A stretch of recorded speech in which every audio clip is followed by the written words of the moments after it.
waa hooyo Faadumo Maxamed 70 jir ku nool duleedka degmada Guriceel ee gobolka Galgaduud. hooyadan waxa ay ku xamaarataa salka sida aad arki karto maadaama ay naafo ka tahay qaybta dambe ee jirkeeda. hooyo Faadumo oo aad u ilmeynaysa ayaan ku booqday hoyga ay magaalada Guriceel ka degan tahay. waxa ay ka walwalsaneyd subaxani waxa ay ku cashayn doonto iyada oo saakayna aan quraacan. hooyo Faadumo waxa ay ku qafiiftay subax walibana ay dul wareegtaa gaarigan aad arki kartaan. waa gaari ay dad Soomaaliyeed u gadeen, balse nasiib xumo bilooyin yar kadib gaarigan dab ka dhashay ayaa sidaani u gubay oo waa ka halkan yaalo isaga oo gubtay oo baaba'ay.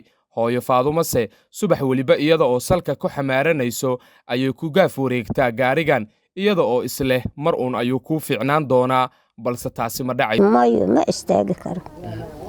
waa aan gurxadkaasan ku jiraa. maanta haday qoshtiraan meelan aadam maqan mana dhaqaaqo. sheekada hooyadan oo aad kaaga ilmaysiin doonto ilaa iyo dhamaadka muuqaalkan inta aanan guda gelin. walaalkayga muslimka ahow haddii aad wax u awoodo caawi hooyo Faadumo Maxamed.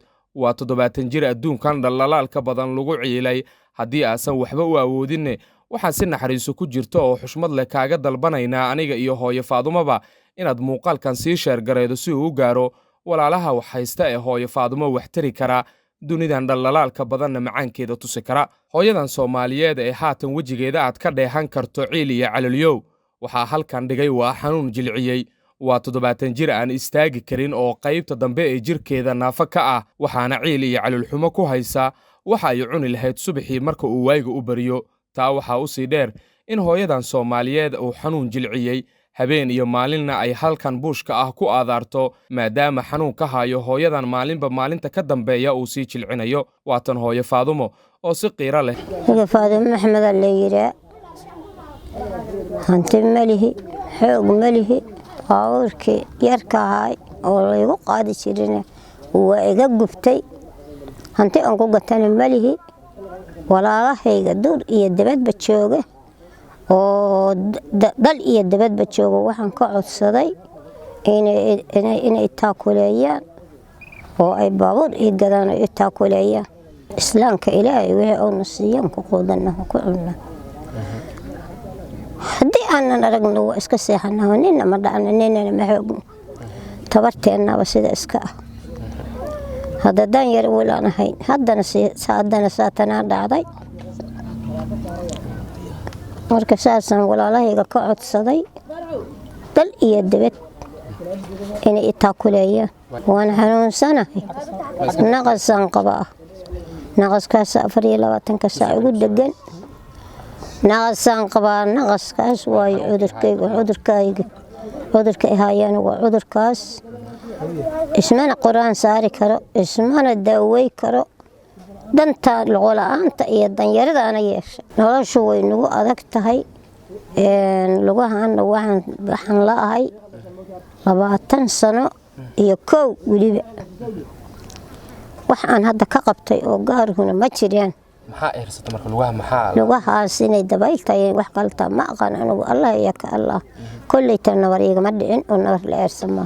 ma istaagi kartaa? xugun ilaahay ma istaagi karo. waa aan gurxadkaasan ku jiraa. maanta haday qoshtiraan meelan aadam maqan mana dhaqaaqo karo. hanti waxaan ka lahay baabuurkaas asageena waa kaasoo dab asaga ka dhashay oo nina ku gubin oo ku gubtay. hadda walaalahayga dalka jira oo dibadda jira waxaan ka codsaday inay hawayta taakuleeyaan, gaari ii gadaan, nolol fiican igu nooleeyaan ka rabaa.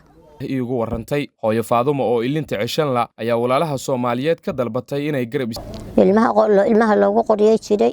mana hadii dagaal dhaal lagu qaadi jiray ayee intiiba waa eber. haan sheegna waxaan sheegno kalena ma naqaan. ka saxda ashana saxda waabkaana leeyahay. waabkaas ay dhisan xilli roobaadka waran. xilli roobaadkan asagan ku kortaa waa lugala ahay. xoog malihi 70 jirana meel ma dhaqaaqi karo. dixbad dhacd meesha la iga cararaa. waxaan ka codsaday inay taakuleeyaan oo nolol igu nooleeyaan baabuurna ii gadaan. qofkii walaalahay oo inay caawida rabta lambarka labadii oo 95 u dambeeyay walaalahayga sharafta leh oo aan codsaday igala soo hadlayo markale ku celi lambarku waa labadii 95 94 79